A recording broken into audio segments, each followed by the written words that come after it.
Halo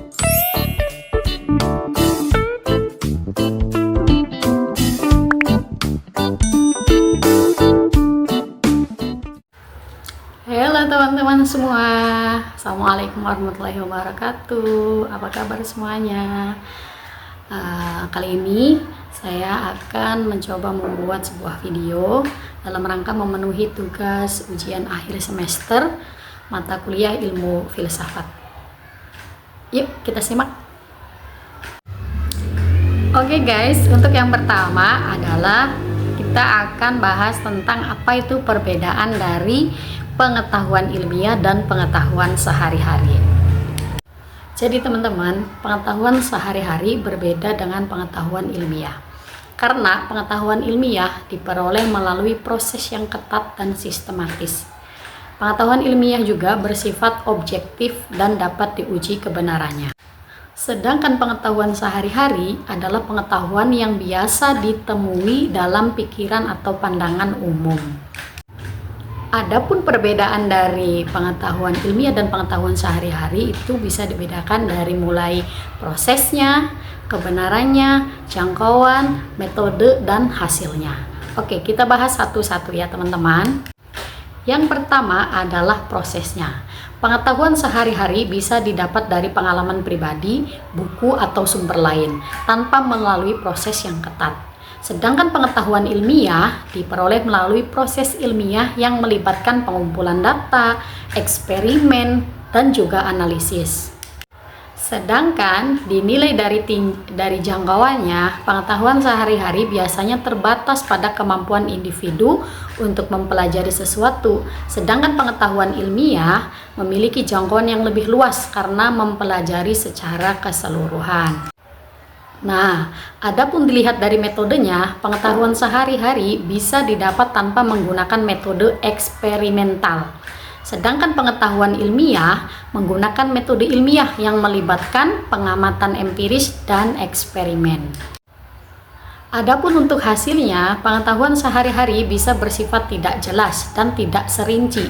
Sedangkan pengetahuan ilmiah memberikan hasil yang lebih rinci dan luas karena objeknya sudah diuji dan disusun secara sistematis.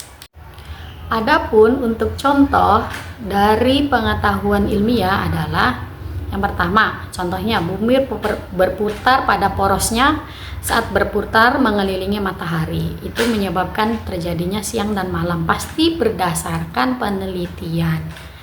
Ya, sedangkan contoh dari pengetahuan sehari-hari itu contohnya tentang bentuk, tentang rasa dan aroma masakan yang baru dikenal. Itu kan penilaian subjektif.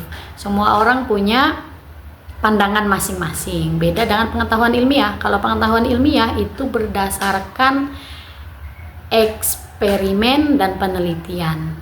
Ya, data-datanya udah jelas. Oke, lanjut ya guys. Yang kedua adalah apa itu peran filsafat dalam perkembangan ilmu pengetahuan. Yang pertama adalah memberikan landasan filosofis untuk memahami konsep dan teori ilmu pengetahuan. Yang kedua adalah membantu mengkonstruksi teori-teori ilmiah. Yang ketiga adalah memberi wawasan yang lebih luas. Yang keempat, membantu ilmu pengetahuan untuk berkembang secara lebih baik. Yang kelima adalah untuk membantu mengintegrasikan ilmu pengetahuan dengan teknologi. Yang keenam yaitu membantu memahami dan mengatasi tantangan yang muncul dari kemajuan teknologi.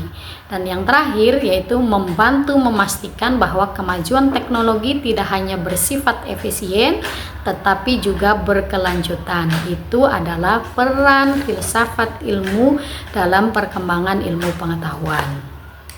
Nah, untuk yang terakhir adalah analisis kritik terhadap positivisme dalam filsafat ilmu. Positivisme adalah aliran filsafat yang mengutamakan pemahaman objektif dan empiris terhadap dunia. Aliran ini pertama kali diperkenalkan oleh Auguste Comte pada abad ke-19.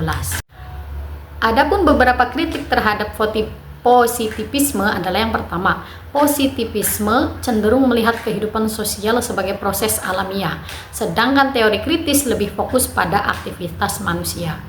Yang kedua adalah positivisme berpendapat bahwa semua proses dapat direduksi menjadi peristiwa fisiologis, fisik, atau kimia.